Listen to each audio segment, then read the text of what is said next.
ፈርሃና ቀለበት አረገላት ሀላል ማለት ነው። እንግዲህ ኡመርና ፈርሃና በጣም የሚዋደዱ ጥንዶች ናቸው።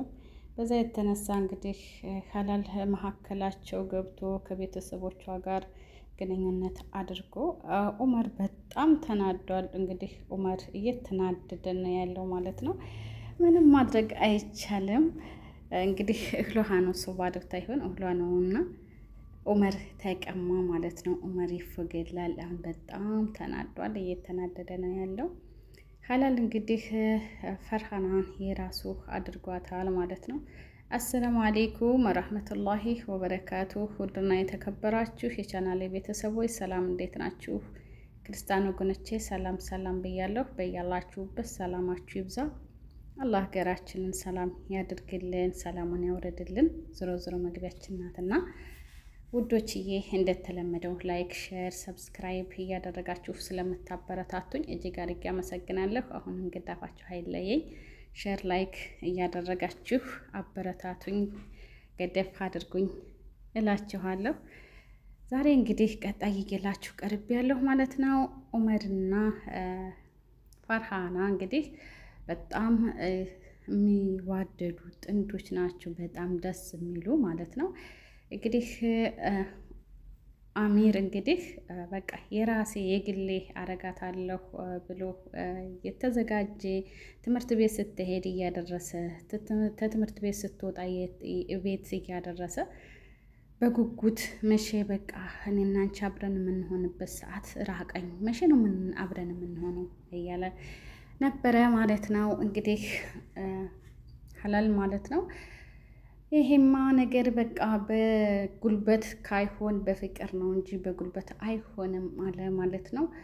ኡመር ግን በጉልበት አሸንፋለሁ፣ ማንም አጠገቤ የሚደርስ የለም፣ ፈርሃና እንግዲህ የራሴ የግሌ ብቻ ናት እያለ ዱብ ንቅ ይላል። እንግዲህ ሀላል ከቤተሰቦች ጋር እማዬ አበዬ እንግዲህ ፈርሃ የኔ ናት፣ ለማንም እንግዲህ ቀልባችሁ እንዳትዋሹና የራሴ የግሌ ማድረግ እፈልጋለሁኝ እያለ እንግዲህ ይታገላል ማለት ነው። ውጣ ውረድ በኋላ እንግዲህ ፈርሃና በጣም በቃ አልወደደችውም ማለት ነው። እንግዲህ መካከላቸው ላይ ግጭት አፍኖም ደበቀ፣ አገትም ደረጃ ደረሰ። ከዛ በስንት ጉድ ተፈልጋ ተገኘች። ሀላል ቤቱ ወስዶ አፍኖ ማለት ነው እንግዲህ ለኡመር ሽሽት። ከዛ እንደዛ እንዳረገ በኋላ በስንት ጉድ ቤተሰብ ተጨንቆ መንገብታ ይሆን ልጃችን ማናግቷት ነው ወይኔ ጉዳችን እያሉ መከራቸውን ሲያዩ እንግዲህ ሀላል ቤት ተገኝታለች። ፖሊስ ሂዶ በቤታቸው ተፈትሾ ምናምን ነገር ተገኘች ማለት ነው። እንግዲህ ሀላል በኒካ አረጋለሁኝ፣ ቀለበት ማድረግ አለብኝ፣ የኔና የራሴ ብቻ ናት፣ የኔና የኔ ብቻ ናት፣ ለማንም አልሰጥም ብሎ እንግዲህ ሀላል ተነሳ ማለት ነው። ተደገሰ፣ ዘመድ አዝማድ ተጠራ፣ ቀለበት ተደረገላት ፈርሃና ማለት ነው።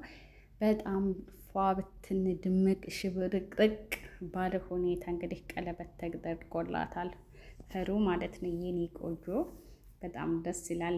በነገራችን ላይ የሰው ደስታ የሚያስደስታችሁና እንግዲህ ቀለበት ተደረገላት። ተሰብስቦ ሰው ሲጨፍር ሲደለቅ ምንም አልመሰላትም። እንግዲህ የሀላል እናትና አባት ምን አሉ? እረ ይቺ ልጅ እኛ ደስም አላለችን፣ ተው እባክህ ለወጭ አበዛህን እንጂ ወጭ ለማውጣት በቃን እንጂ ይቺ ልጅ ደስም አላለችን፣ ትታ ትሄዳለች ልጅ ቀለበት እንኳ ትታደርግላት እጅህን እንኳ አልያዘችህም። አረ ምንድን ነው? እኔ ፈርቻለሁ አለች። እንግዲህ የሀላል እናት ማለት ነው።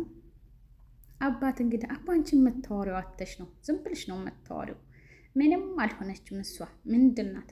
ያው ፈሪ ስለሆነች ነው። ፈርሃና በጣም ትፈራለች፣ ሰው መቀራረብ ትፈራለች። ለዛ ነው እንጂ ሆዷ ምንም ነገር የለም። አርፈሽ ተቀመጭ ብሎ እንግዲህ ሀላል ቤተሰቦች እስበሳቸው ግጭት ተፈጠረ ማለት ነው። እናት ይቺ ልጅ ቀለበት እንኳ ሲደረግላት እሱ ግንባሯን ቴስማትና እጇን ቴስማት እሷ እጁን እንኳ አልያዘችውም። ይቺ ልጅ ሁል ጊዜም ፊቷ አይፈታም። ምንድን ነው ችግሯ? እኔ አልገባኝም። ነገር ግን ይቺ ልጅ በልቧ ውስጥ ያቀደችው አለ ማለት ነው አለች። አንቺ ደግሞ ዝም ብለሽ ነው የምታወሪው፣ ሰው ሆድ የሌለውን እኔ ያውቃለሁ አቀጥናለሁ ትያለሽ።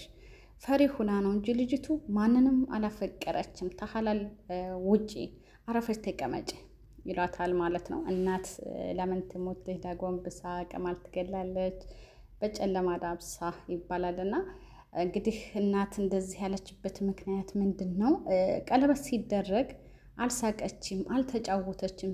ሲስቁ ሲቦርቁ፣ እሷ ግን አንገቷን እንደደፋች ፊቷን እንደዘፈዘፈች ነው የዋለችው። እና ልጅን ፍቅር አለማስገብታ እንግዲህ አንገቱን ልታስደፋው ነው። የእሱ ትሆን አይመስለኝም፣ ደስም አላለኝ አለች ያህላል እናት ማለት ነው።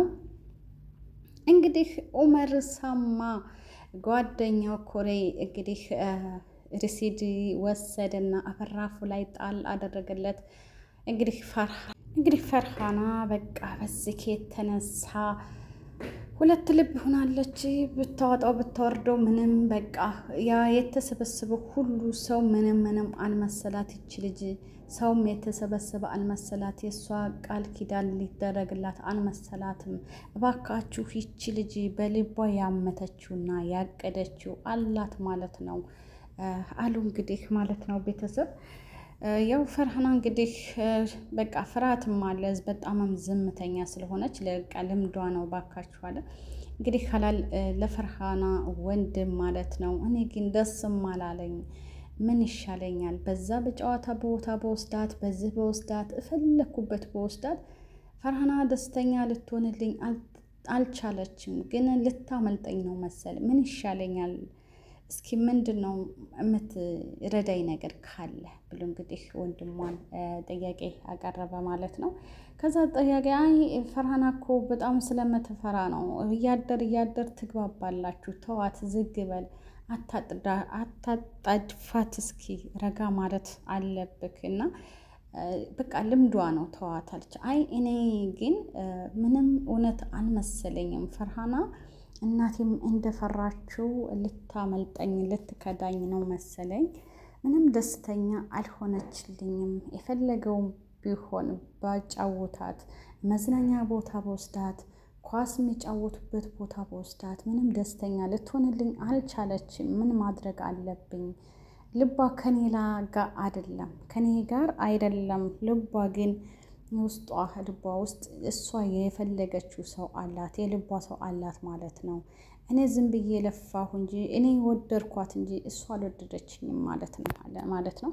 አይ እንደዛ ማለት አይደለም። ልጅቱ በቃ እርጋታ አላት እና በቃ መግባባት አትፈልግም፣ ትፈራለች። እንዴ ስለምትፈራ ነው እንጂ እንደዛ አይደለም። እንዴ ትምህርት ቤት ስትሄድ እኮ መኪና ወርዳ ስትሄድ እያየዋት አደራ ተጠንቀቂ የኔ ውድ ባለቤት፣ እንግዲህ እኔና አንቺ ቀለበት ቃል ኪዳን አድርገናል፣ የኔ ብቻ ነሽ ብዬ ስላት ሽማላለችኝ። ተጇ ቀለበቷን ውጥት አድርጋ ጃኬቷ ኪስ አስቀመጠችው።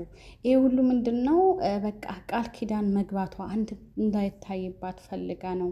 እኔማ ዝም ብዬ ነው የለፋሁት እንጂ የፈርሃና ነገር በጣም አሰግቶኛል ብሎ ባካችሁ እንግዲህ ለወንድምየው ምሳሌ አቀረበ ማለት ነው። ወንድምየው ደግሞ ምን አለ? እኔ እንግዲህ አላቅም። እስኪ ቀስ ብለህ እስኪ ተረጋጋ።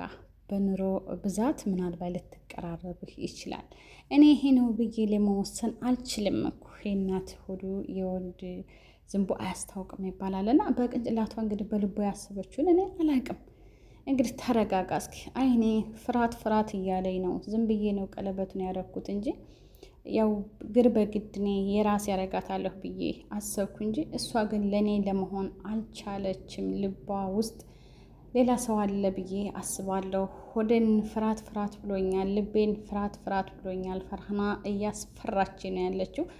አብረን እንቀጥል አይመስለኝም። ቶሎ ደግሞ የጋብቻችን ቀን ደርሶ እንግዲህ ተተጋባን በኋላ ምናልባች ቤት የታመጣኋት በኋላ በየቦታው ተወስዳት ታዝናናት፣ ምናልባች ልትረጋጋልኝ ትችል እንደሁ እንጂ አለዛ አሁን ምንም ልትረጋጋልኝ አልቻለችም። ምንም ማድረግ አልቻልኩም። እንግዲህ እናንተ ምን ትሉኛላችሁ? እኔ ግን የራሴ ለማድረግ ነበር ያሰብኩት። እሷ በልቧ ያሰበችው አላት አለች። እንግዲህ እናት ምን አለች? እንግዲህ ምንም ማድረግ አልችልም። ልጄ የወደደችውን እወዳለሁ እንጂ እኔ ያልኩትን ግዴታ ውደጂ ማለት የለብኝም። እሱ ያለችውን መከተል አለብኝ። ልጄን አታስገድዷት፣ ትታስገድዷት የሆነ ነገር ትሆንብኛለች አለች። እናት ጠርጥራለች ማለት ነው። ፈርሃና ሌላ ፍቅረኛ እንዳላት